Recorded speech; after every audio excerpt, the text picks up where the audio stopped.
As our cameras roll today, the 2025 federal spending shutdown due to the budget impasse has reached its 43rd day. But that's no longer the story, as the Senate finally passed a bill 2 days ago, and the House of Representatives has reconvened to hopefully finish the job. The shutdown stopped many government services, but not all. But direct economic impact was revealed in recent days as SNAP, or food subsidy benefits, were halted, and a shortage of air traffic controllers created havoc at airports.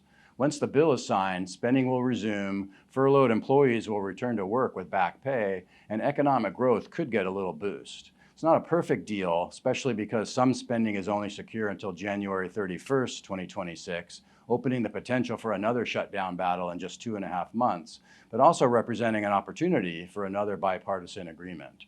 Since the first day of the budget impasse, which started nearly 6 weeks ago on October 1st, the Federal Reserve Bank, or Fed, reduced its overnight Fed funds interest rate target by 0.25% to 3.75%.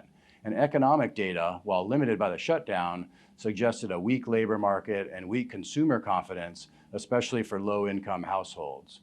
But also since October 1st, during the shutdown, the widely followed S&P 500 equity index gained 2.4%, and third quarter reported earnings growth for S&P 500 companies has surged up 12%, significantly above consensus estimates.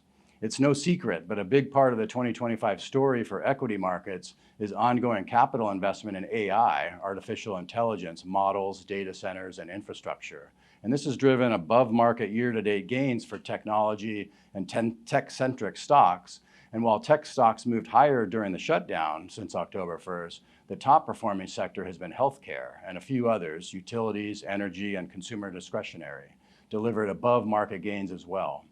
Investors have taken notice that perhaps the AI trade is not the only game in town. Once the government is fully open and operating at a normal level, perhaps a week or two, there will be a barrage of economic data from the past 2 months. A popular view is that the data will show that AI investment and tech spending remains robust, but consumer spending, after improving in the third quarter, will slow in the fourth quarter. This could provide support for continued rotation into the high tech-centric leaders while other sectors lag.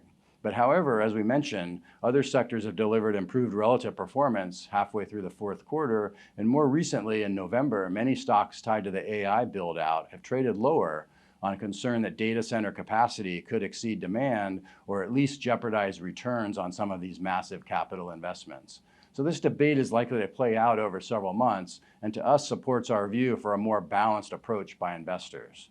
As we look ahead to 2026, we see drivers of economic growth. This includes ongoing tech investment bolstered by depreciation incentives in the 2025 tax bill, resilient consumer spending bolstered by higher tax refunds, and stimulus from the Federal Reserve bolstered by more interest rate cuts. In addition, while the budget shutdown has dominated headlines, there's been suppressed discussion about trade negotiations, but we expect talks to continue, especially with major trading partners, China, Canada, and Mexico. Trade agreements would be positive.